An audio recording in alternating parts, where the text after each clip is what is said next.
知府大人，你可不能死啊！大人，您醒了。下官听说人昏迷的时候得狠狠扇嘴巴子才能把魂荡回来啊，这是民间土方子。下官刚才已经扇了47下了。民间偏方？什么偏方特麻的需要扇47下？这哪是荡魂，这分明是想把我无理套渡。我穿越了，别人穿越要么系统加深，要么执掌江山。我一落地，不仅一无所有，还被自己的下属用偏方硬生生抽成了一个猪头。那我是不是还得谢谢你？大人不必言谢，这都是下官该做的。无道者不腾其旨，阖家消灾。外面什么情况？这动静又是哪来的？下官劝您趁现在手还能动，赶紧写封遗书吧。百姓都开始吃观音土了。城里大旱3年，瘟疫蔓延，咱们官仓里连1粒黍米都没剩下。如今满城的人都不信王法，全去信那神棍了。等他们冲进来，您怕是连写遗书的时间都没有了。主簿大人说的委婉了，大人，今儿要是再见不到粮，他们就真要拆衙门了。不用等，外面的流民现在就能生撕了咱们。公共卫生崩坏，祸乱蔓延，妖道误国。既然让我落地在这片死地，那就用现代的规矩来给这群封建神怪上一课。周主簿，沈炼，跟我出府，本官带你们去见识见识，什么叫真正的神迹。狗官，滚出来，给俺们交代！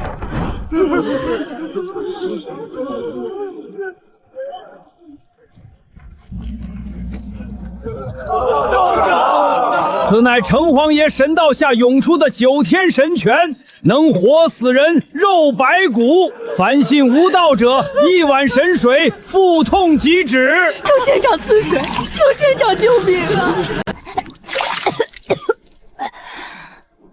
娘亲，娃，没事了，没事了。神迹真是神迹啊！后见天仙。乡亲们，云州大旱皆是因为皇家派了不敬神明的狗官来当知府，此人乃是灾星转世。他若不写下罪己诏，滚出云州，天仙会收回神权，让你们通通化作厉鬼，全城死绝。写罪己诏，赶走狗官！我们要神权，不要狗官！大人，快退回去！锁门！锁门啊！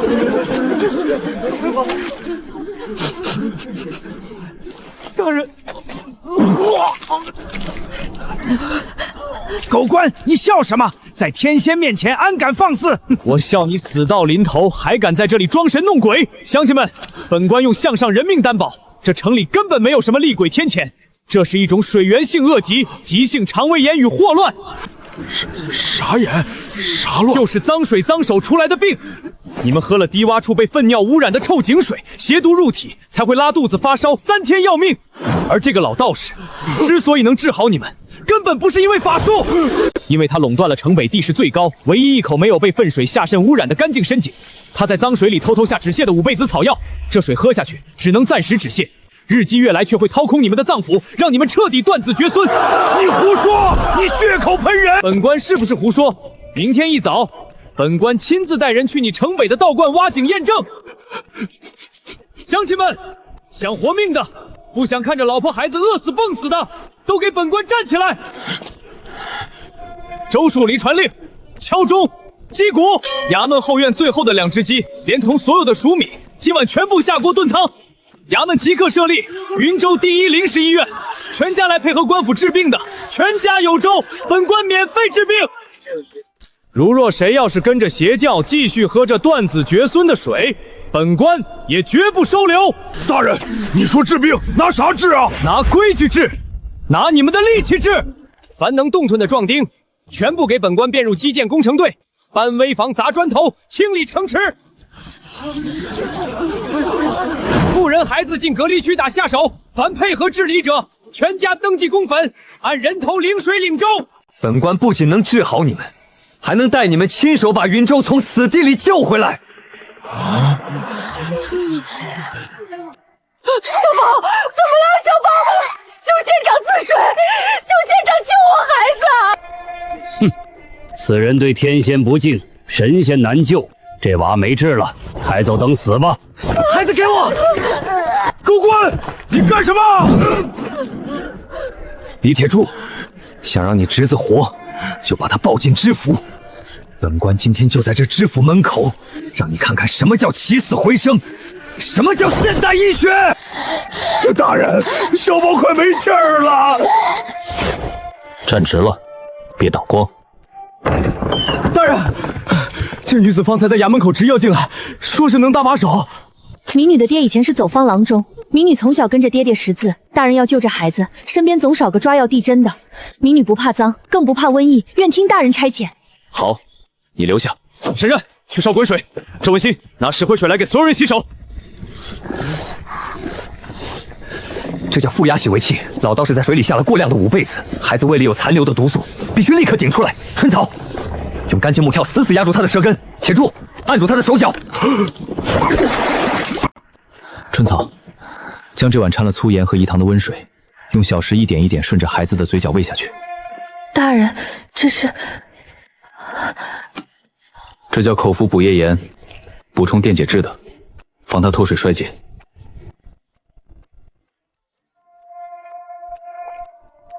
他说安可。小宝活了，真活了！神迹，不，这就是大人说的科学活命啊！周文林，把这些药渣端上，所有人跟本官出去。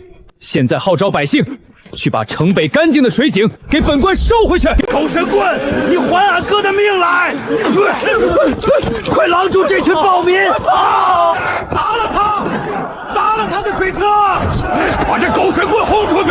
你们会后悔的，天仙不会放过你们！从今天起，云州不信鬼神，只信规矩。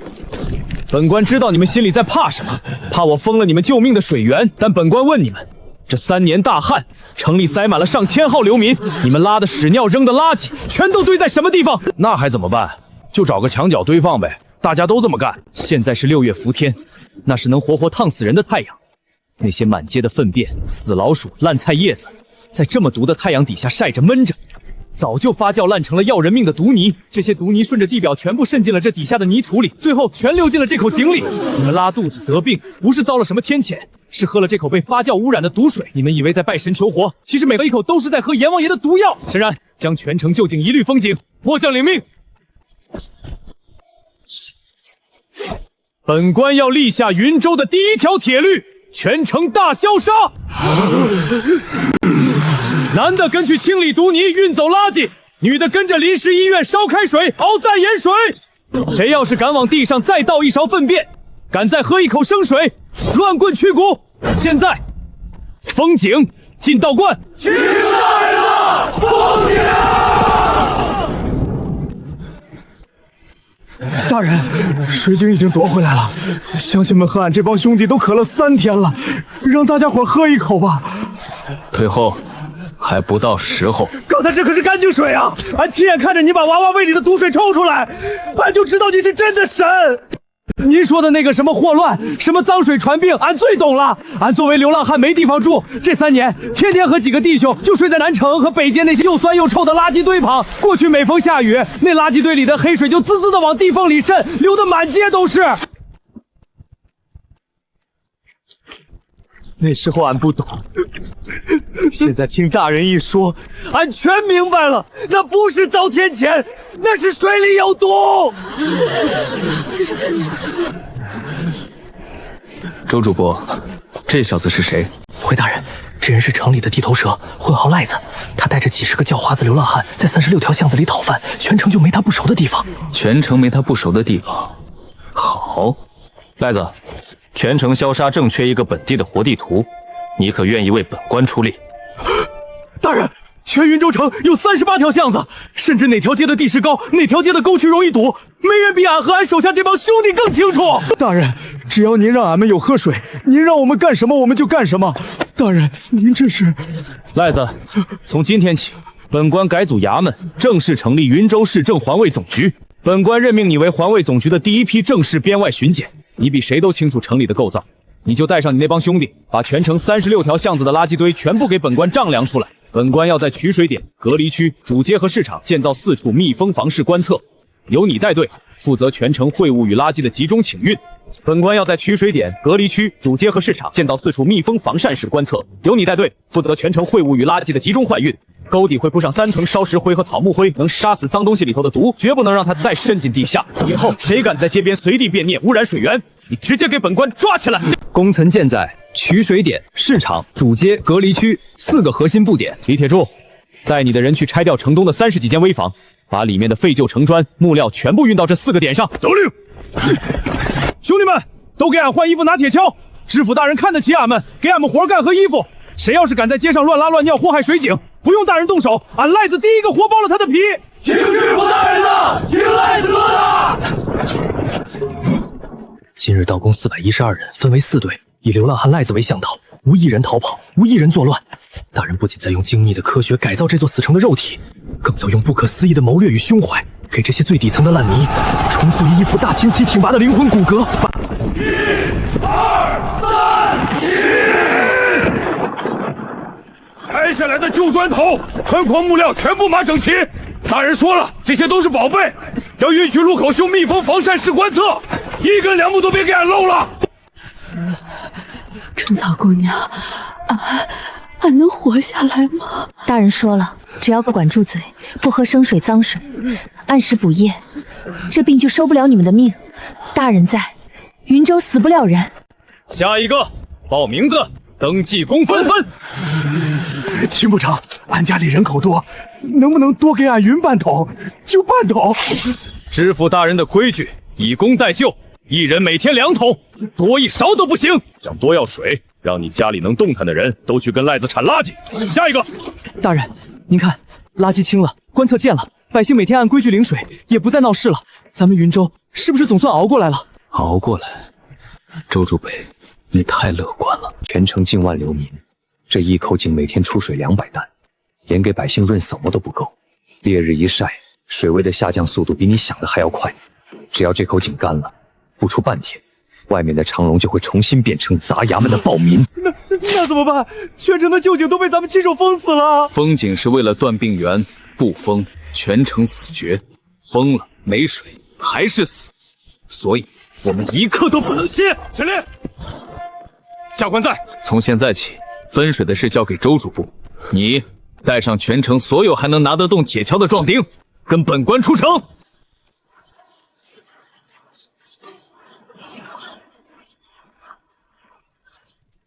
城外老井地日高出云州城3丈，泉水日夜喷涌，却全流进了荒地里。本官要你们在3天之内，给本官挖出一条300步长、1/1000坡降的云水明渠，把活水精准导进入城。大人，可中间全是沟壑土坡，这水怎么能自己听话流进城？这叫水平尺，板子平，气泡在中央；板子斜，气泡往高处走。你带人量线定桩，每隔10步打一个木桩，每一段都要用这气泡校准高低。从井口往下，每10步距离，渠底必须精准降低1分3厘，多1分少1厘。水流要么冲垮未干的渠壁，要么泥沙沉底击死。懂了，大人。沈炼绝不让这气泡歪1分1厘。1号队、2号队，带上铁锹，跟我出城挖活路水。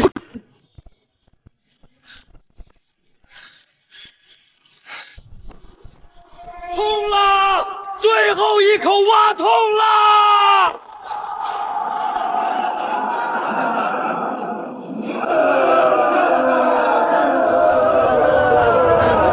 有水了，这样荒了3年的田有救了。3年大旱，地表那一层保养粉早就被晒成了毫无活性的死沙，现在的农田就是个漏水的筛子。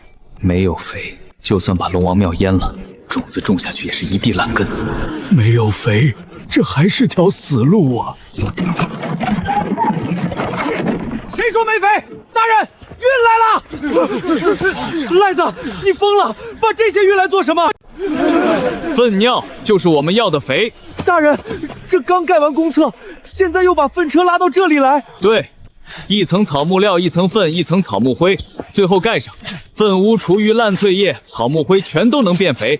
这是连续几天清运垃圾、燃烧危房剩下的草木灰与烧石灰混合物。赖子，带着你环卫局全员，把全城所有的草木灰、烧石灰按照2成配比，全部封存7天。大人，那脏东西掺了灰就能变宝贝？这叫高温厌氧堆肥法。草木灰是高浓度钾肥，烧石灰遇水释放巨大热量，能把灰物池里的烘卵邪毒、寄生虫卵通通活活烫死、烧绝，封存7天之后，那就是能让死地翻身的顶级复合有机肥。所以大人验公测同理分水，不错，城外种粮，城内产肥，循环往复，这样就是一个良性生态位。黑的，你变黑了！俺从没见过长息这么好的苗，这才多久？还早，李铁柱，听令。在这天底下的流民之所以造反，是因为地势豪强的，粮食是官府的，自己拼了命也吃不饱一口热饭。但今天本官在云州给你们立个新规矩，谁开垦出来的荒地就在谁的名册下登记，秋收之后3成交给公家充作来年军粮储备，剩下的整整7成全部留给你们自己养家糊口。第1年，本官免了你们所有的地租，多劳多得，上不封顶。200年来，哪有官府不要租还给老百姓分粮食的道理？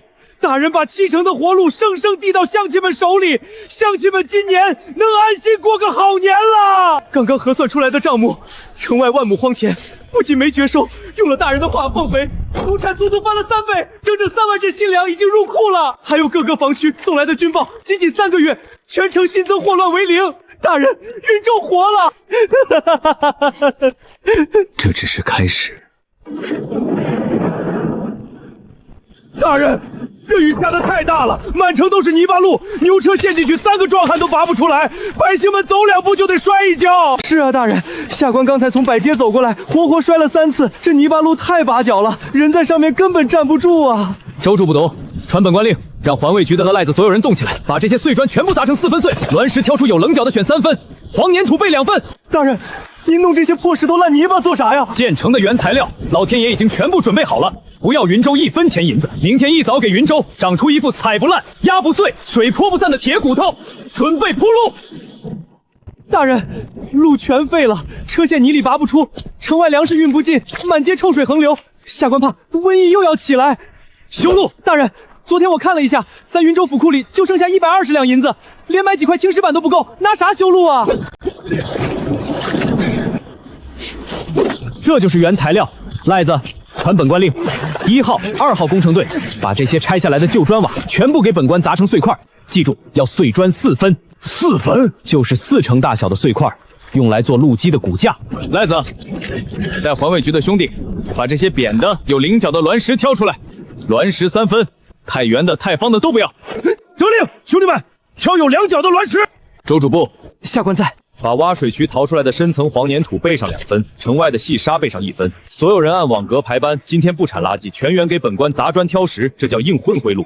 本官昨晚已带人在城东架起石灰窑，7天后第1批石灰会就能出炉。你们先把这些碎砖卵石备好。李铁柱，石灰一出窑，立刻按3成比例兑入，跟粘土细沙拌在一起，这叫3合土。然后按碎砖4分、卵石3分的储资料配比掺进去，分层铺设，每铺3寸，就用石衡给本官死死夯实。等石灰在土里慢慢发酵，这条路就会越压越硬，比青石板还耐用。雨水落下来，只会顺着2边排走，车轮碾上去，石头之间越卡越紧。不仅成本只有青石板路的1/30，坚厚度甚至更胜一筹。虽然我听不懂什么咬合搞料，但大人认准的事准没错。大人放心，我一定将事情办妥。1、2，夯实了；3、4，路平了。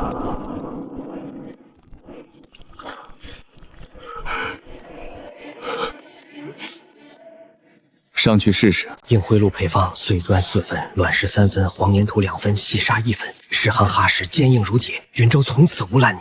大人，今天试验路铺完，有50多个流民抢着要来报名登记干活。下官发现，您每做成一件事，城里的百姓就多信您1分。路通了，人能走。下一步，先建50间，3开间，中间堂屋左右相防。地基用修路和挖渠剩下来的碎砖通通哈实。土墙用木模具压出统一规格的土坯砖，屋顶不要修那些华而不实的高起，一律起双坡排水，坡度算死，雨一下立马往2边陷，绝不准有一丝积水。大人，这做房子不都得看各家各户的人口和银子吗？有人家大，有人家小，照理说这屋子也该有大有小，您咋把这50间修得跟一个模子里刻出来的一样？因为云州现在不讲究排场，本官是在救急，城内滞留的流民数以千计，没吃没喝没地方住，人性经不起饥饿考验，偷盗会先出现。随后就是抢掠，甚至杀人越货，快速安置，是为防患于未然。不仅要修一样，本官还要在城东拉起3条当朝从未有过的魔管化构建流水线。门窗都一个尺寸，那木工房的伙计还需要限量尺寸、现砍木头吗？木工房的大伙只要照着大人给的尺寸做个10扇门、20扇窗，前头工程队把地基一打好，后头直接把门窗往里一嵌就能用。哪间房坏了，从仓库里拿一扇换上就行。这起房子的速度能当场飙升5倍啊！对，房子不是给有钱人量身裁衣的，是给这座城市做骨头。骨头长齐了，肉才能往上长。用公分抵扣，只要每天在网格里按规矩清理垃圾、运砖、挖渠，基础公分不仅管饱，还能稳稳抵扣掉房租。周主播全程张贴告示，谁要是能带头钻研技术带徒弟，未来升任了工段长或者高级技术工人，衙门不仅不收他工分，5年之后，本官把这房子的产权地契当场拍在他手里，让他光宗耀祖。在当朝，平民百姓想要置办一处家业，有一栋不怕风吹雨的砖瓦房，那得是祖上积德。可如今大人却说，只要拼命干活、钻研技术，5年后白送地契。这根本不是简单的廉租房，这是给这些一无所有的无业灾民画出的一幅阶层跃升的奋斗蓝图。大人，这是民女这几天偷偷记下来的，里面有大人的嘶哑洗胃法、淡盐糖水的口服补液配比，还有民女自己观察记录下来的哪些病人接触了脏水发病快，哪些蒙了口鼻的郎中活得久，民女全记在上面了。以后全城的医者、郎中全部按你本子上的这个办法来考核。大夫职业，你识字。俺爹以前是私塾先生，教过俺2年，后来爹爹因为瘟疫走了。春草，这第一间落成的宅子，本官不拿来住人，本官任命他为云州第一公共卫生宣讲所，由你来当所长。大人，我一个女子，我能行吗？春草，你在隔离区活了3个月，亲手照顾了几10个病人，还把防疫的规律总结得一字不差。全云州城，你不行，谁行？你的任务就是把石灰水消杀，付钱便后洗手，绝对不喝生水的规矩，一个一个教会那些准备搬进新房子的流民。谁要是通过不过你的卫生考核，他的公分扣光，房子收回。大人，咱们登记在册的流民，从最初的区400多人，如今已经快奔着1000个大关去了。周边几个县镇的灾民听闻咱们云州干活管饱，不仅有肉粥鸡汤喝，还能用公分分房子住，现在正拖家带口的疯狂往咱们这儿涌啊！大人，咱们那点存粮可撑不了多久，人多是要把云州吃垮的呀！人多不是坏事，在云州有了纪律，有了现代公分编制流民，是这个当朝最恐怖的人口红利，是无坚不摧的基建大军。周主簿，把公分册上所有登记过铁匠、金银匠的人全给本官挑出来。云州接下来该开始造真正的钢铁巨兽了。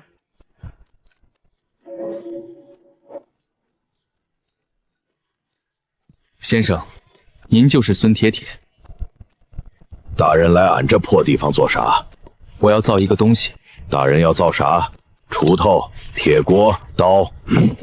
在这个架空的时代，要想要带着城里百姓活下去，就只能凭着脑子里带过来的现代经验，在这个连螺丝钉都没有的地方，用手工把钢铁造出来。大人，这是啥？蒸汽机。蒸汽机又是啥？看见没？水烧开了变成蒸汽，蒸汽往外冲，把壶盖顶起来。大人的意思是把壶盖换成一个大轮子，蒸汽顶着轮子转。对，蒸汽顶活塞，活塞推连杆，连杆带飞轮，飞轮一转，什么都能干。能打铁吗？能。能拉货吗？能。装车上不用马也能跑。大人，这东西能造，但俺一个人不行，俺得找几个帮手。你负责锅炉和气光，我从流民里挑5个会打铁的，让他们给你当徒弟。还有木匠做活塞和连杆，石匠砌底座。大人，您这是把俺们分成几拨人，各干各的？对，流水作业，比一个人从头干到尾快5倍。流水作业，好比你要打100把锄头，一个人从烧铁到淬毁，1把需要1天，100把要打100天。但如果10个人分工，有人专门烧铁，有人专门锻打，有人专门淬火，10个人同时干，10天就打完。明天开工。第一台蒸汽机，我陪你一起造。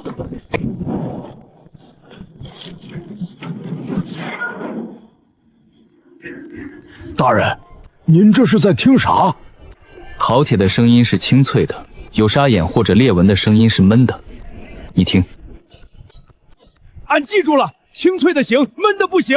气缸的铸造比锅炉还难，我要求气缸内壁的误差不能超过1张纸的厚度。大人，1张纸的厚度，俺打了30年铁，从没打过这么精的活。气缸内壁如果不光滑，活塞就会漏气，漏气1分，动力就少3分。磨吧，这儿还差半张纸的厚度。大人，再磨就透了。行了，活塞是木质的，用牛皮包裹3层，牛皮要浸桐油，浸透了再包。为啥要浸桐油？桐油浸过的牛皮不吸水，不漏气，蒸汽一上来，牛皮会膨胀，膨胀之后跟气缸内壁贴得更紧。大人，您连这都知道？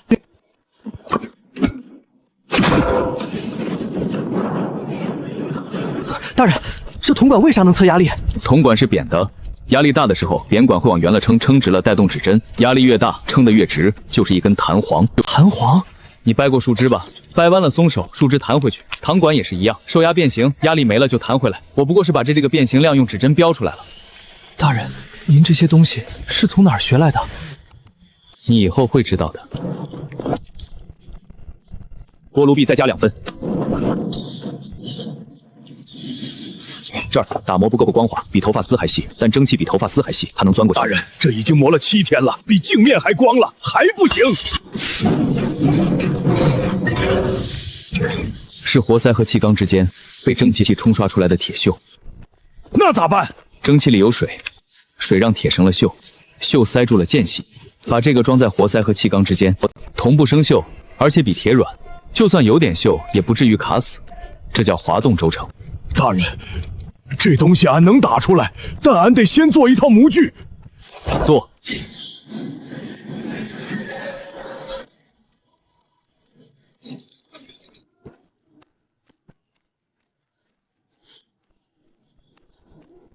点火。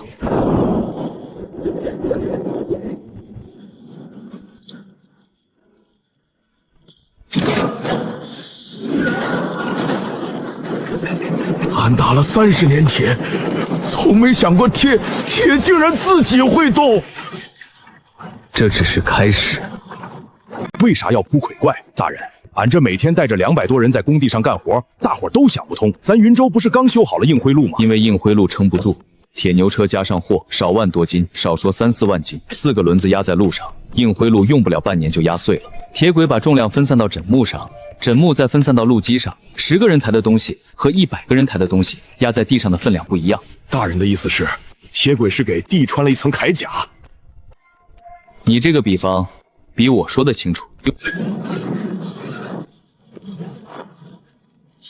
这叫钢脊岩，上面宽面受力，下面的窄面卡枕木，中间的母补抗钢。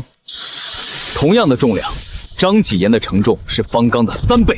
3个月后，铸炼坊内散发着冰冷黑光的第一批工享简轨完美下线。漫长宏大的工地上，整整45里长的碎石支基道上，从铸炼坊一路延伸铺到码头，再从码头浩浩荡荡铺到城北的眉山。铺铁轨当天，全城上万百姓全员涌向工地，男人扛着枕木，女人合力抬运掌筋轨，老人递青道钉，孩子们只吃碎石填说轨道缝隙，整座城池没有一个人闲着。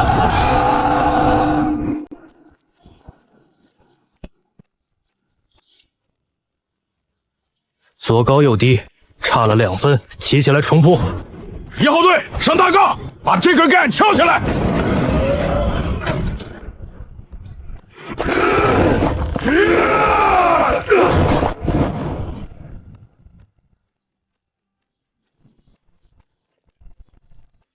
行了。水运码头旁45里轨道再次贯通，像一条黑色钢铁巨龙，撕裂出绝对的几何秩序。在全城百姓的狂热围观中，第一辆巨大的铁牛车被绳索稳稳吊装落地，重重砸在铁轨之上。点火！是大人，我老孙终于等到这天了。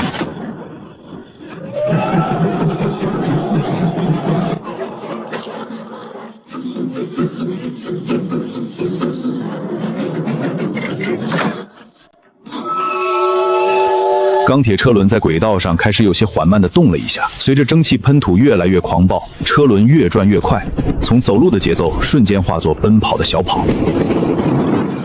最终沿着铁拐轰隆开出去。铁牛跑了！铁牛跑了！我从来没见过跑得这么快的车。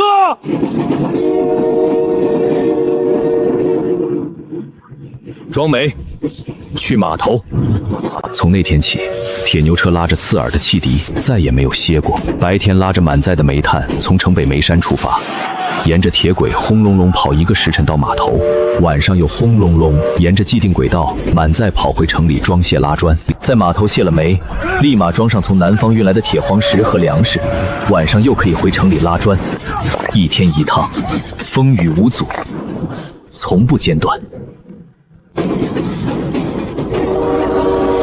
运煤12万件，运铁矿18万件，运粮3万件，运砖5万块。此车之力，可抵500壮丁。大人正在用这个跨时代的钢铁壮兽，彻底重塑整个天下。圣人书上的大同盛世，天下无忌。知府大人用炉气机和铁轨，在云州实现了。本官不是觉得王林的防疫奏折没用，恰恰是因为知道有用。朔州知府是老夫的政敌，老夫就是要看着朔州死光。如果这份奏折发下去了，朔州也许就不会死那么多人，所以必须驳回。本官用了20年时间证明自己的天赋和勤奋，不信天下间有人能比本官更强。外地来的吧？进了云州先学规矩，这是云州民约。大人，咱这是进城还是进衙门啊？马匹进城费20文，收据拿好。我是青州知府严天赐，奉工部之命前来巡查。青州来的也一样。大人说了，在云州，皇帝来了也得排队交钱。那是什么？我们云州铸炼坊自己造的，没见过吧？知府大人画的图纸，孙老铁打的锅炉，机造厂焊的。这玩意儿咱们云州有3辆了，这趟拉砖去港口，下趟拉煤回来，从来不歇。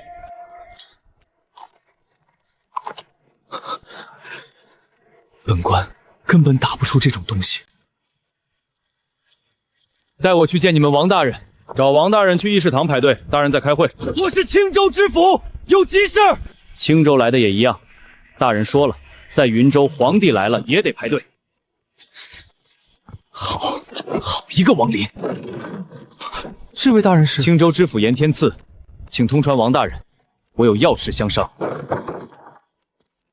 王大人在后堂等您。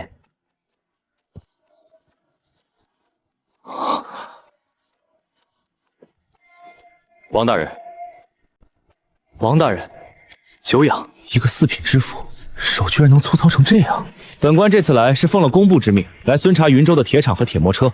严大人一路过来都看到了吧？看到了，铁轨、铁磨车、港口、铸炼坊，这些都是王大人一个人弄出来的。不是一个人，是云州3万百姓一起弄出来的。王大人，这铁牛车的图纸是谁画的？我画的。蒸汽机的原理是谁教的？没有谁教，水开了壶盖会跳，谁都知道。我只是把这个道理放大了。放大？王大人说的轻巧，水开了壶盖会跳，但要让壶盖跳的能拉动几万斤的货物在铁轨上飞奔，这里头的造物道理绝不是放大2个字能说清楚的。蒸汽的压力每平方寸150斤，气缸的直径是8寸，活塞的面积就是50平方寸，50乘以150等于7500斤。7500斤的力量推活塞，活塞通过连杆带动飞轮，飞轮再带动车轮。本官任职20年，全凭手感，他居然全部是算出来的。王大人，我想看看你们的铸炼坊。请。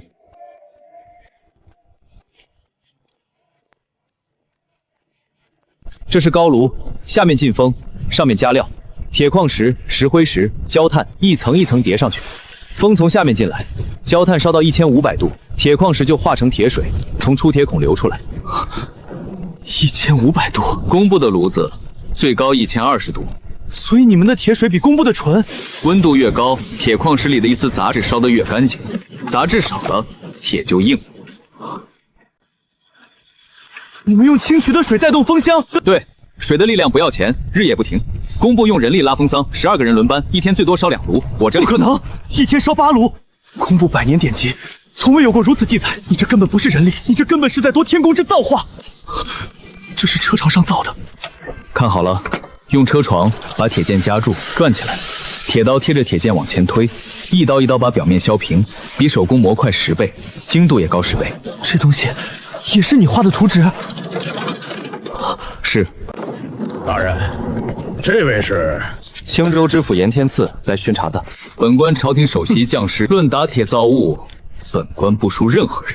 王大人陪着俺们在铁闸堆里滚了1个月，你这细皮嫩肉的关大爷，别耽误俺们干活。云州元年，王林志。王大人，你在工部的时候，我听说过你。驻练坊不是叙旧的地方，严大人，既然想聊聊过去，随本官回议事堂后庭吧。5年前，你上了一道防疫奏折被驳回了。我还听说你被贬之前，在工部申请了一批朱砂，说要做什么实验。有人举报你浪费公帑，举报你的人是首府的童年进士。王大人，如果没有被贬到云州，你会不会也能做出这些东西？严大人，你刚才提到朱砂，你是不是想问我要那批朱砂干什么？是不是真的浪费了公帑？举报我的人到底是对是错？跟着大人整整2年，从未听大人提起过半句京城旧事。我告诉你，那批竹砂一共12斤4两，我要用它提炼水银。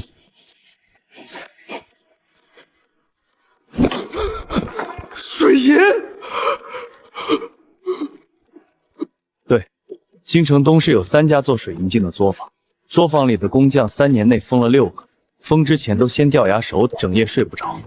我想看看，到底是不是水银的毒气烧坏了他们的脑子。工部每年从那些作坊采购2000面水银镜，送进宫里的赏给大臣。如果水银真能毒死人，那买的就不是镜子，是砒霜。所以那批朱砂，12斤4两朱砂能提纯出不到1斤水银，1斤水银够我做3个月实验。我还没开始，弹劾的折子就到了御前，折子是首府的门生写的，参我的罪名里连朱砂2个字都没提，写的是妄议防疫，动摇民心，私购异财，图谋不轨。你都知道？我那天早上递折子，下午吏部的文书就到了我手上，前后不到3个时辰。我还知道，首府看了之后说了一句话。什么话？此人若在朝，朔州之事瞒不住。您在工部到底做了什么？不记得了。1个月内把细节精确到3个时辰，大人根本不是换了个人，而是把所有的伤疤和官场诡谲全算得一清二楚。没有如果，我在云州，这些东西就在云州；我在京城，这些东西也许永远不会出现，因为京城没有人吃观音土。王大人果然不一般，竟连一滴泥水都不沾。1500度的高炉，水的力量不要钱，1天烧8炉，没有牛马，铁自己会动。不仅是铁，连那车床也能削铁如泥。他到底是怎么算出来的？我竟然也能做出来！王大人，我要跟你赌一局。赌什么？7日之内，我在青州复刻一台一模一样的蒸汽机。如果我赢了，你把云州所有的图纸和配方交给我，我带回去省报工部。如果你输了呢？我不会输。20年，我在工部干了20年，你都是照葫芦画苗。你没有算过热效率、材料强度、压力，你靠的是手感，不是数据。蒸汽机不是靠手感能打出来的。那就赌！都给本官快点儿！风向拉足了，尺寸1分都不能差。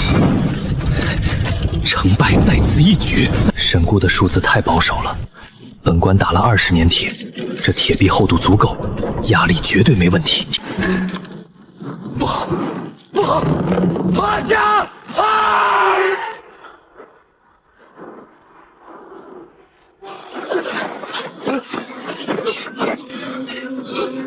救我！不可能，这不可能！本官用的是一模一样的图纸，为什么会炸？为什么？到底哪里出错了？大人，青州严知府受了重伤，被运来了。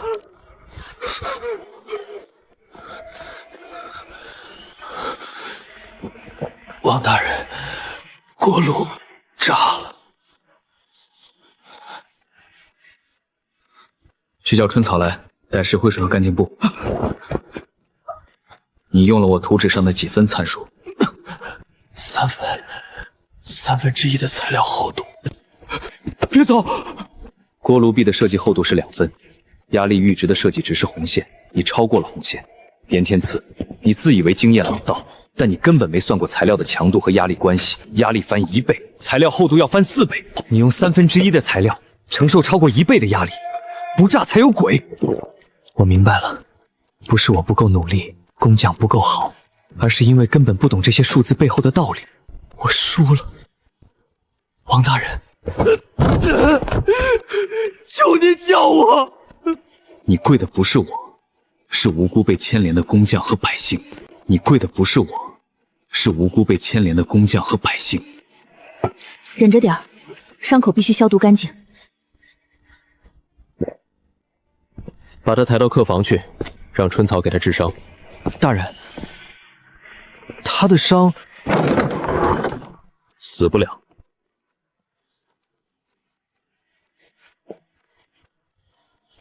大人，这天天用桐油护着，妥帖得很。您咋还天天搁这算？数据1天1变，高压极限还没测出来，马虎不得。多算1分，以后就能少炸一回。进来吧。俺去后院瞅瞅那几个不省心的徒弟，把黑莓备齐了没？您2位大人先聊着。王大人，锅炉壁的厚度为什么要2分？锅炉是个圆筒，里面的蒸汽往外推，圆筒的每一个点都在承受拉力。材料的抗拉强度是固定的，你算一下，内压乘以半径除以厚，等于材料的实际受力。工部的铁抗拉强度是固定5万斤，抗拉强度是固定5万斤。锅炉诺径8寸，内压150斤，内压乘以半径，这圆筒每寸就要承受600斤的拉力。你想要5倍的安全系数，那实际受力绝不能超过1万斤。600除以1万，算出来后刚好是6分。可本官在云州足足用了2分，我比算出来的6分整整大了3倍多。为什么？因为工部的铁质量不稳定，同一炉铁水浇出来的铁件，有的地方硬，有的地方软。我给你留了3倍的安全比数。你给我图纸的时候，为什么不把这些公式也给我？因为你那时候不想学，你只想赢我。现在我想学了，那你自己算一遍。锅炉的内径是8寸，内压是150斤，铁的强度是每平方寸5万斤。你要的安全系数是5，体厚多少？6分，真的是6分。王大人，我以前打的那些东西，有多少是错的？从今天起，你打的每一件东西都先算一遍。好。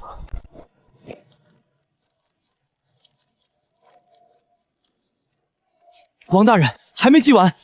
王大人，我来。王大人，我来记。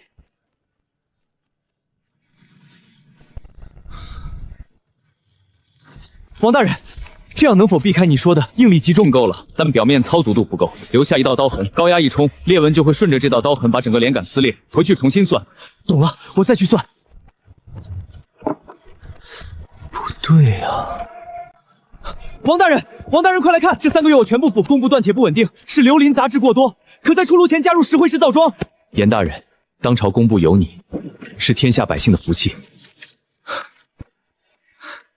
严某以茶代酒，谢王大人传教之恩。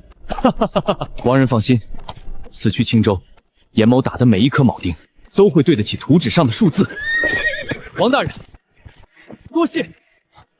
有人听不懂，本官就给你们讲第2遍，第2遍还听不懂，本官就讲第3遍。以后你们打每一件东西都按这块板子算，算不明白的来问我。刘安，这次我定会做出来，对吧？大人，您别慌，咱们这次是严格照公式打的，铁壁加厚了2分，绝不会再炸了。闭嘴，本官没慌。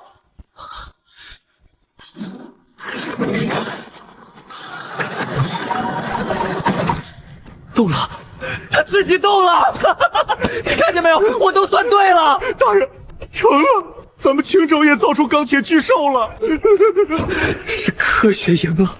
刘安，给本官买1匹快马，现在就买，本官要连夜赶往云州。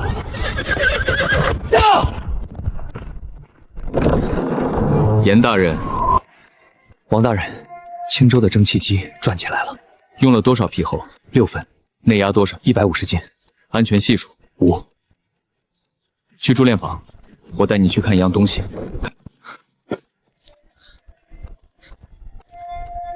这是云州第4辆铁马车，明天他要往青州拉第1套货。往青州？铁轨已经铺到青州城外了。这是云州到青州的铁轨图纸，剩下的30里你自己铺。王大人，你就不怕我学会后转头对付你？你学会了我的技术，去给百姓修路就够了。王大人，我明白了。朝廷看法度，本官看天下万民。严大人，别让这长轨长了袖。青州的百姓在等着呢。青州30里，严某期派工匠去铺，错1分1厘，严某提头来见。200年的封建失水，今天本官偏要用这几十里铁轨给他烫开一条活路。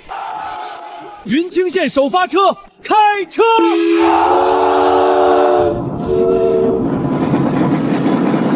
动了，整个天下都被大人给拉动了。